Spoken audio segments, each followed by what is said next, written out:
Eu recebi um comentário aqui numa postagem que eu fiz e eu achei tão pertinente, mas tão pertinente, que eu não quis nem responder ela por escrito e achei melhor gravar um vídeo. Eu espero que ajude a você, jovem advogado, advogado iniciante, porque realmente é uma dúvida crucial. Muitas vezes o advogado, quando está iniciando, ele pensa, e agora? Será que eu me converto um advogado associado de algum escritório? Será que eu começo a produzir conteúdo e trabalhar por conta em algum nicho ou em algum segmento que eu queira? E obviamente que eu não sou o dono da razão e jamais teria a petulância de te dizer o que é o certo e o que é o errado. Eu vou te trazer alguns insights e também respondendo a pergunta ali, do que eu vi, do que eu vivenciei e do que eu posso trazer de conteúdo ou de insight que te ajude a tomar essa decisão, tá? O que eu imagino em relação a um advogado iniciante? Alguém que está começando, alguém que ainda não trabalhou como advogado em si. Eu imagino que você tem que ter alguns pontos e alguns focos e alguns lugares onde você tem que colocar a tua energia.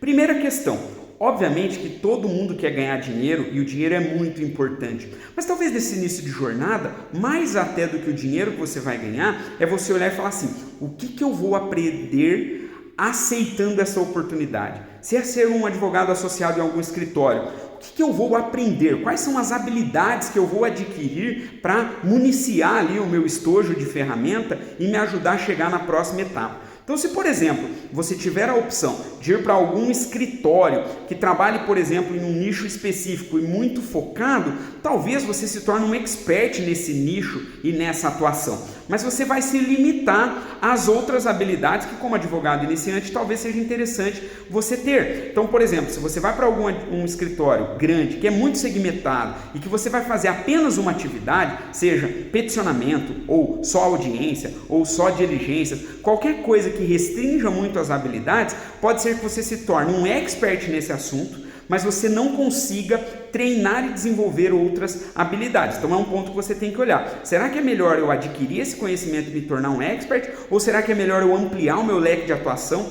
e fazer outras atividades de advogado para adquirir conhecimentos que me serão necessários? Segundo ponto que eu acho que você tem que olhar, oportunidade de crescimento ao longo do tempo. Muitas das vezes você vai para algum escritório que é grande, que tem uma estrutura e até tem um plano de carreira segmentado. E aí você analisa, será que de fato eu vou conseguir crescer dentro dessa estrutura? Será que eu vou ter a capacidade de talvez um dia me tornar um sócio ou de serviço ou um associado que participe de algum tipo de resultado? Então também é um ponto você olhar quais são as oportunidades. Eu digo porque quando eu comecei, eu tinha a oportunidade de ir para escritórios maiores do que o escritório que eu fui. Porém, para o escritório que eu fui, e desde o começo isso me era claro, e eu conversava isso com um advogado que me contratou, que hoje é meu sócio, e ele sempre deixou claro que haveria, e como há até hoje no nosso escritório, uma possibilidade de você ascender a sócio. Então, como eu tinha essa perspectiva, mesmo estando no escritório menor, que não era tão nichado e que fazia várias áreas, eu entendi que eu iria aprender muito e que eu teria capacidade e possibilidade de crescimento e de, quiçá, me tornar um sócio algum dia, como me tornei. E o terceiro ponto é, muitas das vezes você já tem habilidade suficiente para abrir o teu escritório, para começar a advogar por conta e não pagar o preço de ser o associado de alguém. Se você tiver convicto de que você tem a confiança, a segurança e de que você sabe que vai ter todas essas incertezas, que vai ter todas essas dificuldades que são próprias de qualquer negócio que se inicia do começo, e você decidir pagar esse preço, sem dúvida nenhuma, você superando todos os desafios que serão muito maiores do que ser associado em algum escritório, você vai atingir um sucesso que talvez seja muito maior do que algum associado de algum escritório. Então assim, é uma decisão delicada, não é uma decisão fácil, mas eu te sugiro refletir sobre isso.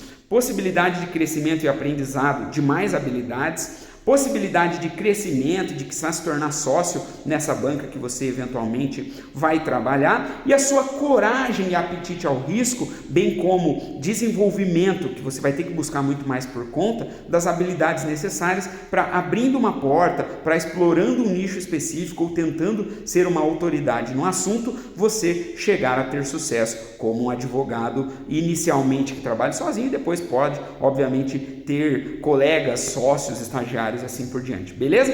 Me coloca aqui nos comentários se faz sentido essa reflexão, se você já parou para pensar nisso, ou se você, quando tem que tomar essas decisões, adota aí algum critério lógico minimamente razoável. E me conta se hoje você está na posição de um associado em algum escritório, se você hoje já está tentando aí a tua carreira solo e se aventurando numa advocacia autônoma e sozinha. Me deixe saber aqui, porque eu quero trazer conteúdos que te ajudem, independente de onde está a sua jornada, a avançar com o máximo de segurança, confiança e com certeza ter sucesso como advogado, beleza?